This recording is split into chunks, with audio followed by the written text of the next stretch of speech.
2020 সালের 20 December Bahama দ্বীপপুঞ্জ থেকে 20 জন যাত্রী নিয়ে একটি 130 ফুটের কার্গো বোট ফ্লোরিডার দিকে এগোচ্ছিল। আবহাওয়া ছিল একদম পরিষ্কার আর ক্যাপ্টেনের কাছে ছিল আধুনিক জিপিএস সিস্টেম। কিন্তু মাঝ সমুদ্রে পৌঁছানোর পর হঠাৎ সবকিছু স্তব্ধ হয়ে যায়।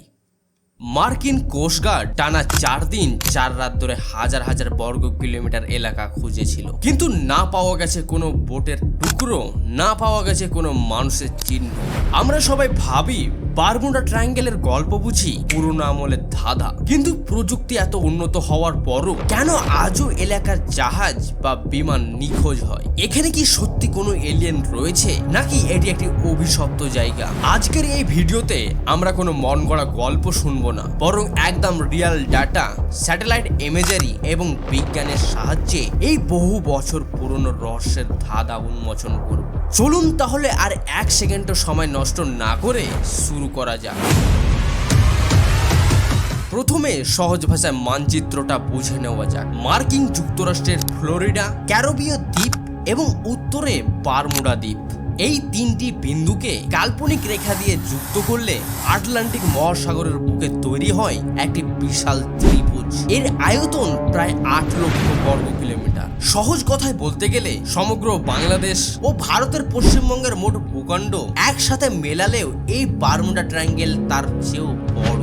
আর এত বড় একটি জায়গায় প্রতিদিন শত শত জাহাজ ও বিমান যাতায়াত করে। এত বড় সমুদ্রের বুকে দুই একটি ঘটনা কি আসলে অলৌকিক কিছু? চলুন মূল কেস স্টাডিগুলো বিশ্লেষণ করে দেখি। বারমুডা ট্রায়াঙ্গেলের ইতিহাস ঘাটলে মূলত 3টি বড় ঘটনা ঘুরে ফিরে আসে। Case number 1, flight 1945। দ্বিতীয় বিশ্বযুদ্ধের ঠিক পর মার্কিন নৌবাহিনীর 5টি বোমারু বিমান ট্রেনিং এ ওড়ে, কিন্তু সমুদ্রে নামার পর তাদের 2টি কম্পাস বন্ধ হয়ে যায়। লেফটেন্যান্ট চার্লস টেলর রেডিওতে বলেন, আমরা কোথায় আছি বুঝতে পারছি না, সমুদ্রের চেহারা বদলে গেছে। এবং কিছুক্ষণ পর 5টি বিমানেরই জ্বালানি শেষ হয়ে সমুদ্রে তলিয়ে যায়। এই ঘটনার আসল সত্যটা কি? মার্কিন নৌবাহিনীর অফিসিয়াল ইনভেস্টিগেশন রিপোর্টে পরিষ্কারভাবে বলা হয়েছিল এটি ছিল একটি human error. Flight leader Charles Taylor দিক হারিয়ে ফেলেছিলেন এবং বিভ্রান্ত হয়ে ভুল নেভিগেশন করেছিলেন। জ্বালানি শেষ হয়ে যাওয়ার কারণে বিমানগুলো সমুদ্রে ক্রাশ করে। কেস নম্বর 2, পরিত্যক্ত জাহাজ লা ডাহামাহা 1935। সমুদ্রে একটি বিলাসবহুল ইয়াত ভেসে থাকতে দেখা যায়, যেখানে কোনো মানুষ ছিল না। কিন্তু পেছনের সত্য হলো ক্রুরা উধাও হয়নি। এসএস রেক্স নামের আরেকটি জাহাজ ঝড়ের কবলে পড়া লা ডাহামা থেকে সমস্ত ক্রুদের উদ্ধার করে নেয়। পরে লেখকেরা বই বিক্রি করার জন্য অর্ধসত্য পরিবেশন করে এবং একে ভুতুড়ে জাহাজ বানায়।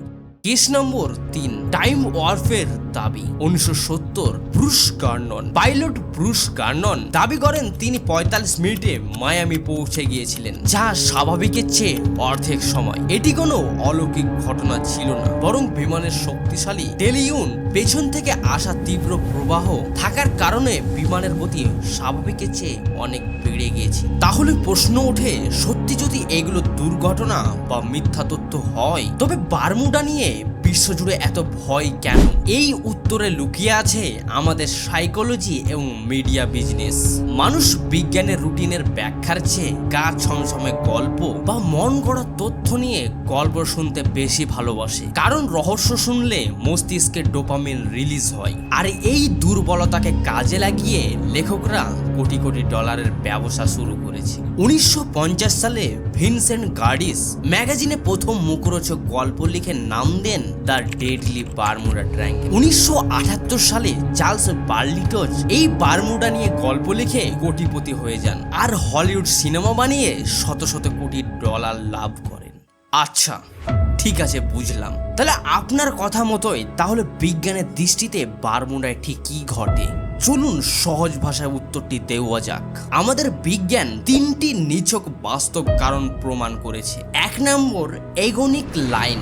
আমাদের পৃথিবীর এই ভৌগোলিক উত্তর মেরু এবং চৌম্বকীয় উত্তর মেরু কিন্তু এক জায়গায় থাকে না। তবে পৃথিবীতে কিছু কাল্পনিক রেখা রয়েছে যেখানে 2 উত্তর মেরু এক সরল রেখায় মিলে যায়। একে বলা হয় এগোনিক লাইন। বারমুডা জোনের উপর দিয়ে এই লাইনটি যাওয়ার ফলে সাধারণ কম্পাসের কাঁটা সঠিক দিক দিক দেখায় না এবং দিক বিভ্রান্ত হয়ে পাইলট ও নাবিকেরা ভুল পথে চলে যায়। 2 নম্বর, মিথেন বুদবুদ ও ফ্লাইট ডাইনামিক্স। অস্ট্রেলিয়ার কুইন্সল্যান্ড ইউনিভার্সিটির অধ্যাপক জেন ক্রুসে জেলনিকি পানির ট্যাঙ্কে সিমুলেশন করে প্রমাণ করেছেন সমুদ্রের তলদেশে আগ্নেয়গিরির ফাটল থেকে যখন বিপুল পরিমাণ মিথেন গ্যাস হঠাৎ বুদবুদ আকারে ভেসে ওঠে তখন পানির ঘনত্ব মুহূর্তের মধ্যে শূন্যের কাছাকাছি নেমে যায়। আর ফ্লুইড ডাইনামিক্স নিয়ম অনুযায়ী পানির ঘনত্ব কমে গেলে অতি বিশাল জাহাজও ভেসে থাকার ক্ষমতা পায় না এবং না পেয়ে নিমিষেই নিচে তলিয়ে যায়। 3, হেক্রোগোনাল ক্লাউড ও মাইক্রোবাস্টার। 2016 সালের কোলোরাডো ইউনিভার্সিটির উপগ্রহ চিত্র দেখা যায়। বারমুডার আকাশে ষড়ভুজাকৃতির বিশাল মেঘ তৈরি হয়। বিজ্ঞানীরা একে বলেন এয়ারবোম বা মাইক্রোবাস্টার। এই মেঘ থেকে ঘন্টায় প্রায় 270 কিলোমিটার বেগে বাতাস সরাসরি নিচের দিকে আছড়ে পড়ে, যা একটি রানিং বিমানের পাখাকে মুহূর্তে দুমড়ে মুচড়ে সমুদ্রে ফেলে দেওয়ার জন্যই যথেষ্ট।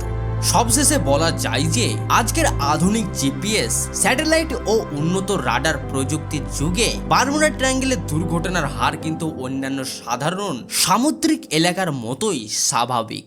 প্রকৃতির অতি ভয়ানক রূপ, কম্পাসের নেভিগেশন বিভ্রাট এবং মানুষের ভুল সিদ্ধান্ত, এই তিনটির ওপর কাল্পনিক গল্প আর মিডিয়ার মার্কেটিং যোগ করে তৈরি করা হয়েছিল শতাব্দীর সেরা এক মিথ্যা গল্প বা গুজব।